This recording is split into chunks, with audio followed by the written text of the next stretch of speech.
为人父母，你是不是也常给你的孩子说，嘿嘿嘿，吃胡萝卜可以增进夜间视力哦，或者不乖的话，圣诞老人不会送你礼物哦。那除了这些一成不变的老话之外，那么为了孩子操碎心的你，是不是还会说，你一定要吃早餐，不吃早餐会变笨变胖哦？你看看，你都这样和你的孩子说，为什么你本人却不吃早餐呢？可能你自己也不确定到底要不要吃早餐吧，只是你自己的父母也是这样教育你的，所以你又用同样的方式呢来教育你的孩子，所以在你内心深处有一个深深的认知，就是其实不吃早餐对身体很不好。那么今天大丽丽就来和你们讨论下，早餐到底要不要吃呢？我们先来看看3种流传最广最悠久的不吃早餐的危害。首先，一个流传最广的说法就是不吃早餐会得胆结石。那不少文章声称呢，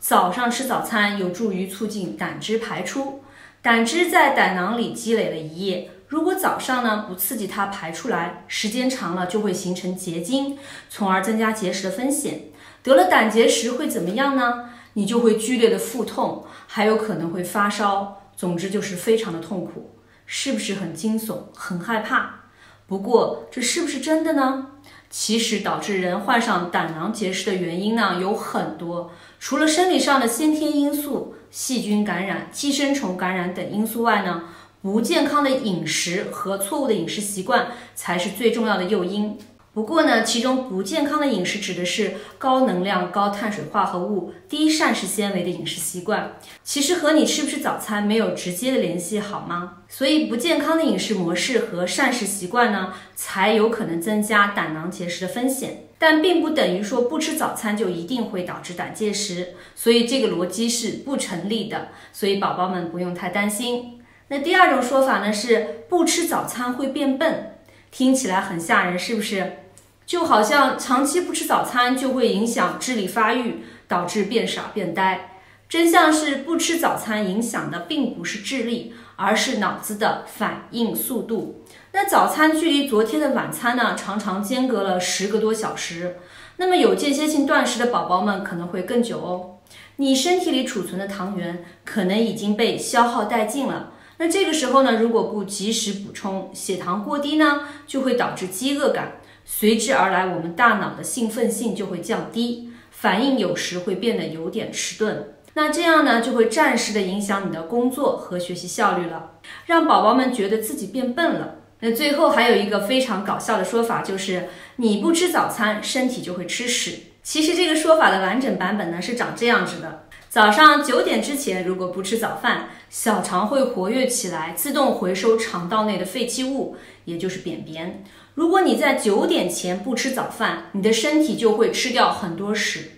但真相是，请您放心吧，你的身体呢不会如此饥不择食。无论你几点吃早饭，你的小肠都在时时刻刻吸收着食物中的营养，但不会吸收大肠中的粪便，好吗？所以这个谣言可真够恶心的。OK， 那现在让我们来看看早餐如何描述它自己，线索就在它的英文名字里边 ，breakfast。我们得到的线索是 break and fast， 就是结束进食的意思。那营养学家埃尔德解释说，在夜间呢，身体动用了大量的能量储备进行生长和修复。那么吃上一顿营养均衡的早餐，有助于补上我们夜间所消耗的能量，以及蛋白质和钙。也就是说，一顿营养均衡的早餐，有利于我们在一夜进食后呢恢复精力。随着近几年间接性断食的日益流行，那对于早餐是否应该在一日3餐中高居首位，存在着相当大的分歧，甚至有的学者声称吃早餐是危险的。那其实对于吃不吃早餐这件事，研究最多的是它与肥胖的关系。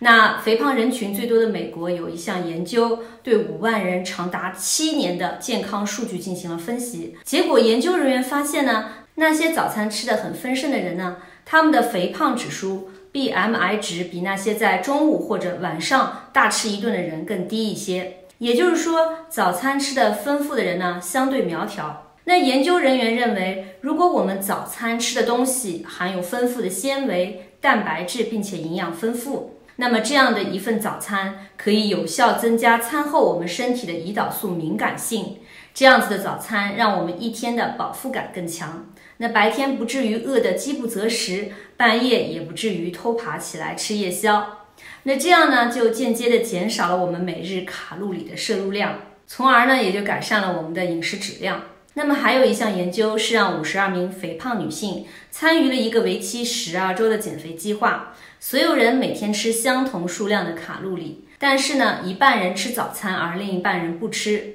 那这个实验结果就相当有意思了。那些在实验开始之前就有吃早餐习惯的人，在实验期间不吃早餐后减重 8.9 公斤，而一直吃早餐组则平均减了 6.2 公斤。那对于那些实验开始前没有早餐习惯的人呢，在实验期间开始吃早餐后减重 7.7 公斤，而继续不吃早餐的人则减了6公斤。所以不知道大家发现了没，并不是早餐本身导致参与者减肥，而是日常饮食规律突然发生了改变，导致了参与者体重的变化。最近网络上有很多学者认为吃早餐有害健康，这些学者认为说吃得早比吃得晚令我们的皮质醇分泌更多，长此以往会导致身体产生胰岛素抵抗，从而患上2型糖尿病。但牛津大学糖尿病内分泌及代谢病中心的代谢医学教授卡普则认为，这个早餐有害健康的观念非常不正确，